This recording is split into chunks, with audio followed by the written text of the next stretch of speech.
Naam, tuko kando ya bandari ya jiji la Gaza.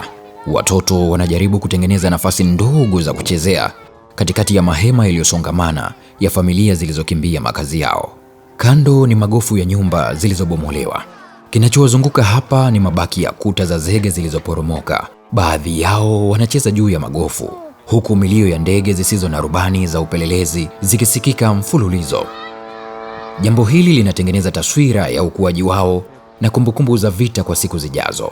Mmoja wao ni Qasim Adwan, aliyekimbia kambi ya wakimbizi ya Jabalia, ambaye anasema, nilikuwa na furaha kabla ya vita. Sasa hakuna kitu kizuri hapa na sina furaha. Hofu kuhusu kesho inaendelea kutawala mioyo ya watoto hawa. Amal Suhail, aliyekimbia kutoka Beit Hanun, ameeleza,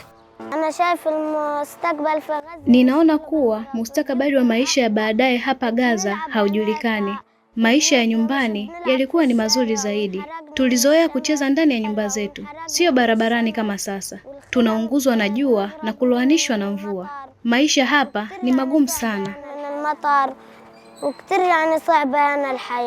Hali ya kukata tamaa pia imejitokeza kwa baadhi ya watoto, ambapo Muhannad Sadat, aliyekimbia kutoka Beit Hanun, amesema, maisha yetu ya baadaye, hakuna maisha ya baadaye. Sioni maisha yoyote ya baadaye. Uharibifu huu wote uliotokea Gaza na hakuna aliyesimama nasi. Kiwango cha uharibifu ni kikubwa. Hakuna shule, hakuna hospitali, hakuna magari ya wagonjwa na hakuna elimu pia. Wakati watoto wengine wakikimbia peku juu ya mchanga na vifusi, Mena Kadura, aliyekimbia kutoka Jabalia, ametoa wito kwa dunia. Ana batlub risala inhum dual اللي برا يعملون karavanat. Nazitaka nchi za dunia kutusaidia kupata nyumba zinazohamishika, kujenga upya nyumba zetu na kuondoa hivi vifusi vyote. Sasa panya wameongezeka katika uchafu. Natamani tungekuwa na nyumba. Je, inakubalika kwa baadhi ya watu kuishi katika nyumba wakati wengine wanaishi katika mahema wakipigwa jua? Hicho ndicho kitu pekee ninachotamani.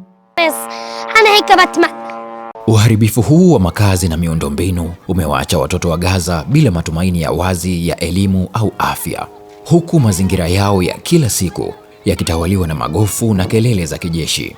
Licha ya jitihada zao za kutafuta furaha kupitia michezo, ukweli wa maisha magumu katika mahema na barabara unaendelea kuathiri ukuaji wao na mtazamo wao juu ya nchi yao.